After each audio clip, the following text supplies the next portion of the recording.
Assalamualaikum warahmatullahi wabarakatuh. Apa kabar anak solih dan solihah? Alhamdulillah, luar biasa.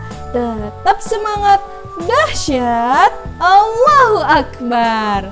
Alhamdulillah, hari ini bertemu lagi dengan Bu Lina untuk melakukan pembelajaran tematik. Kemarin kita sudah belajar tentang perkembangan dan pertumbuhan manusia. Siapa kemarin yang sudah melakukan tugas wawancara kepada ayah atau bundanya?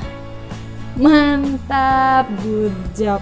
Wah, kita jadi tahu ya bagaimana kita dulu saat kecil, pertumbuhan dan perkembangannya ternyata sangat jauh berbeda dengan keadaan yang sekarang. Oke, tahukah kamu ternyata pertumbuhan dan perkembangan setiap manusia itu berbeda-beda loh. Seperti kemarin saat Ananda mewawancarai bunda dan ayahnya, ternyata berat lahir si A berbeda dengan berat lahir si B, dan juga ternyata tinggi badannya sekarang juga berbeda. Nah, ternyata pertumbuhan dan perkembangan itu dipengaruhi oleh beberapa faktor. Yang pertama yaitu faktor makanan. Nah, kita sebagai umat muslim ada tuntunan untuk makan makanan yang halal dan thayyib. Ada di surah Al-Baqarah ayat 163 yang artinya, wahai manusia, makanlah yang halal dan thayyib yang ada di bumi ini. Dan janganlah kamu mengikuti syaitan, karena syaitan adalah musuh yang nyata bagimu. Dan faktor yang kedua yaitu olahraga. Jadi anak soli dan solihah, bagi yang ingin pertumbuhan dan perkembangannya baik, silakan melakukan olahraga. Dan faktor yang ketiga yaitu keturunan sesuai dengan orang tua kita, kakek nenek kita, dan seterusnya. Misalnya jika ayah dan bundanya tinggi, berarti kemungkinan besar kita juga akan tinggi. Oke, nah pada hari ini kita akan membahas tentang pengaruh makanan bagi pertumbuhan dan perkembangan. Makanan yang kita makan sangat berpengaruh terhadap pertumbuhan dan perkembangan kita.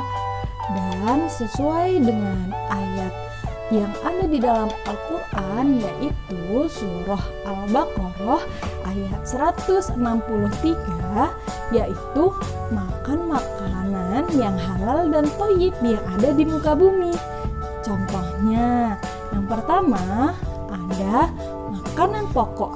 Makanan pokok bisa terdiri, kita sebagai orang Indonesia pasti sering ya, makanan pokoknya yaitu nasi. Nah, makanan pokok yang lain juga ada jagung dan ada umbi-umbian seperti singkong, kentang, dan juga ubi. Nah, kemudian yang kedua ada lauk dan pauk.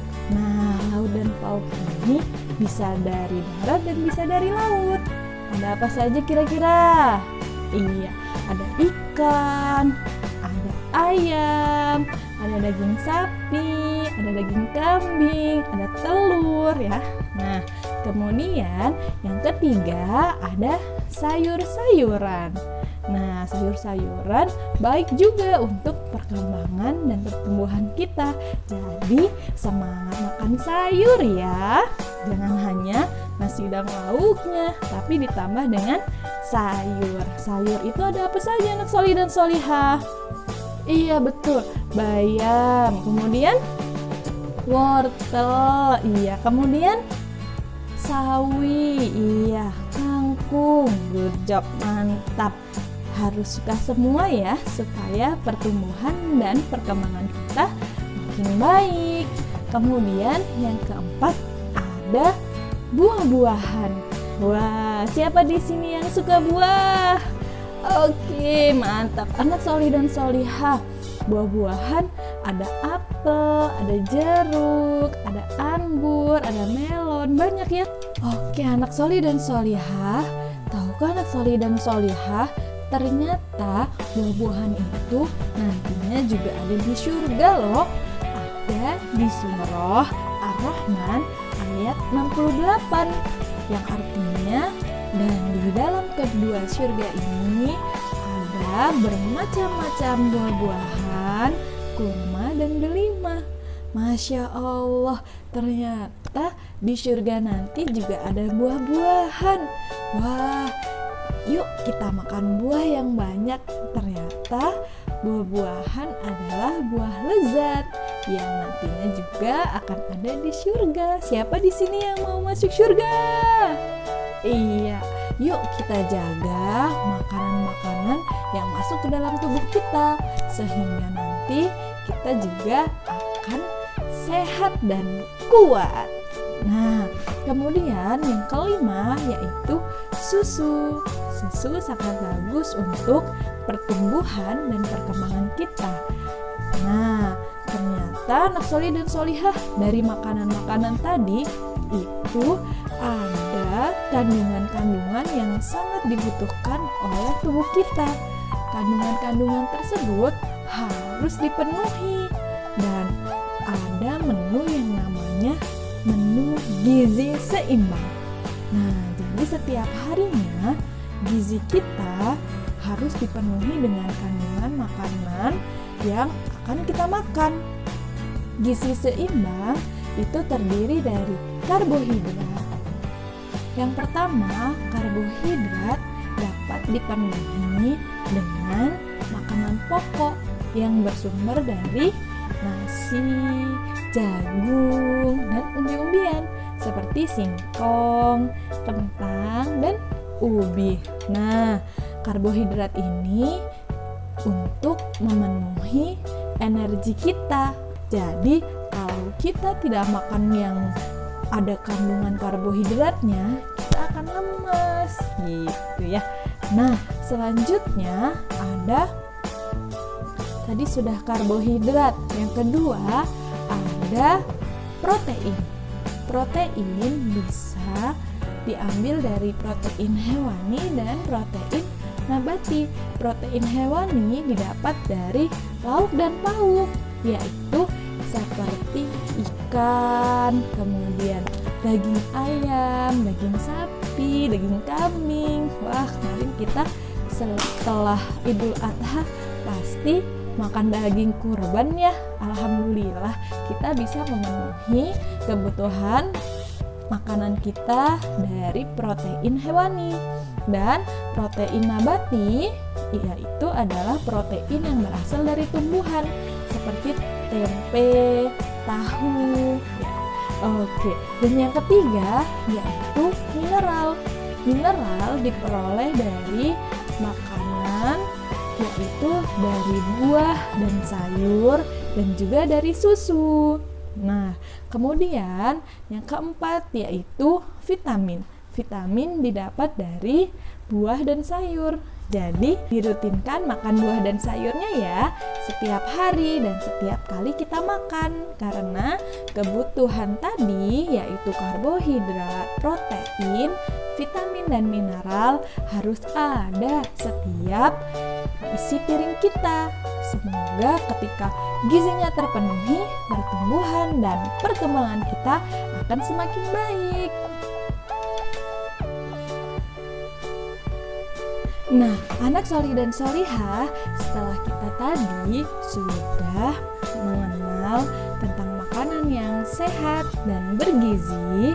Nah, coba Bu Lina mau tanya, kalau ada gambar makanan ini, kira-kira boleh tidak ya dimakan setiap hari? Oke, buah-buahan boleh dimakan setiap hari karena mengandung vitamin dan mineral yang sangat baik bagi tubuh kita. Tapi kalau yang ini coklat, Baik tidak ya untuk tubuh kita kalau dimakan setiap hari? Tidak, karena coklat mengandung banyak gula yang nantinya bisa merusak kesehatan gigi kita. Nah, tapi kalau yang ini es krim juga ketika diminum atau dimakan setiap hari ternyata tidak bagus bagi pertumbuhan dan perkembangan kita karena es krim juga banyak mengandung gula. Oke, jadi makanan yang aman kita konsumsi setiap hari adalah makanan yang ada di dalam gizi seimbang tadi yang mengandung karbohidrat, protein, vitamin, dan mineral.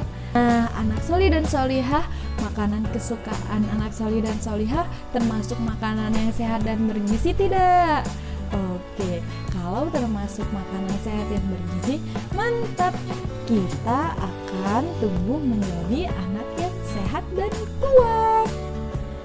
Nah, selanjutnya ternyata tadi kita sudah belajar bahwa buah-buahan mengandung vitamin dan mineral yang sangat bagus untuk tubuh kita. Dan ternyata Nisa sangat menyukai buah jeruk. Jadi Nisa pergi dengan ayahnya ke kebun jeruk.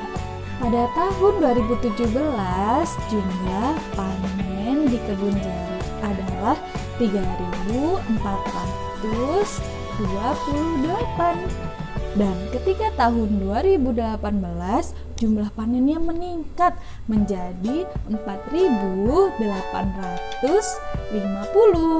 Nah, berapakah jumlah hasil panen pada tahun 2017 dan 2018? Ayo kita bantu Nisa untuk menghitung jumlah jeruk hasil panen pada tahun 2017 dan 2018.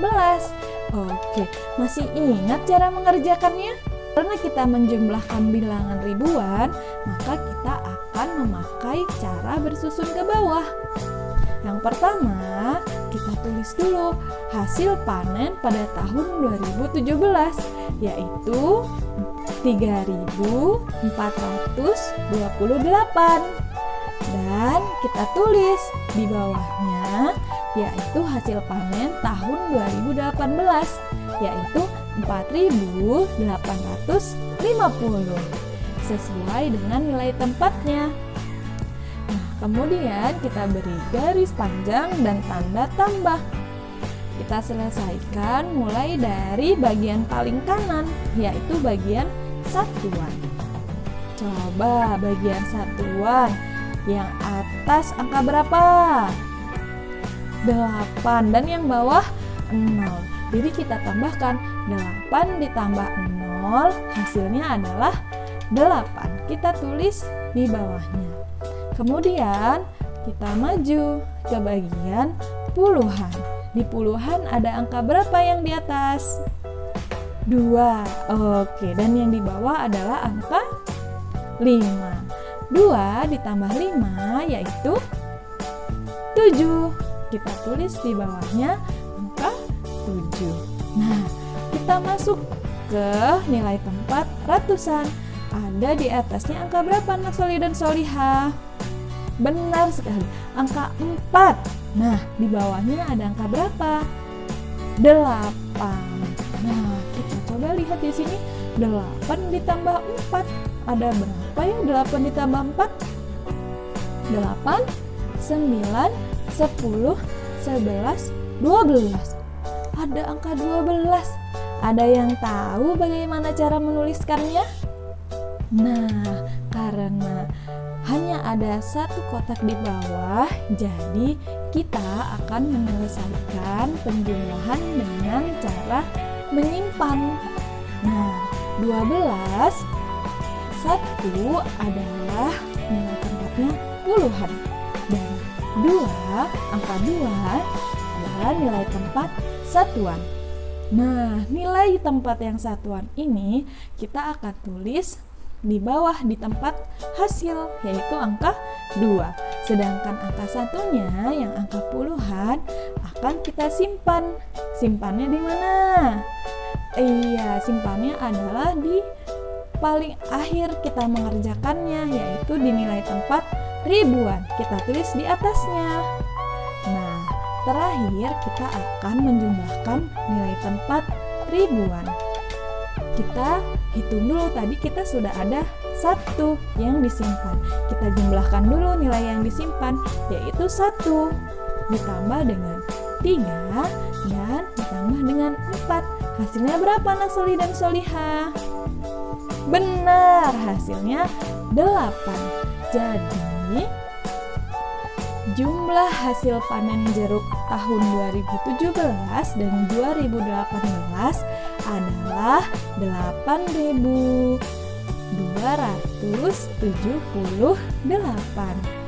Mudah ya anak solih dan solihah? Ayo kita berlatih mengerjakan soal-soal yang lainnya yang ada di halaman 36. Dan kita juga akan berlatih tentang soal-soal. Dan kita tadi juga sudah belajar tentang pengaruh makanan bagi pertumbuhan dan perkembangan. Silakan anak solih dan solihah mengerjakan di halaman 35 dan 37. Oke, sudah tahu tentang kandungan makanan yang baik untuk pertumbuhan dan perkembangan kita akan lebih berhati-hati untuk makan makanan yang sehat, halal, dan bergizi. Oke, terima kasih anak solih dan solihah. Kita beri tepuk hebat dulu bagi kita semua. Tepuk hebat. Aku hebat. Kamu hebat. Semua hebat. Masya Allah. Oke, Bu Lina akhiri.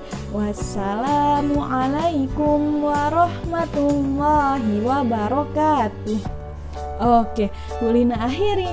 Wassalamualaikum warahmatullahi wabarakatuh.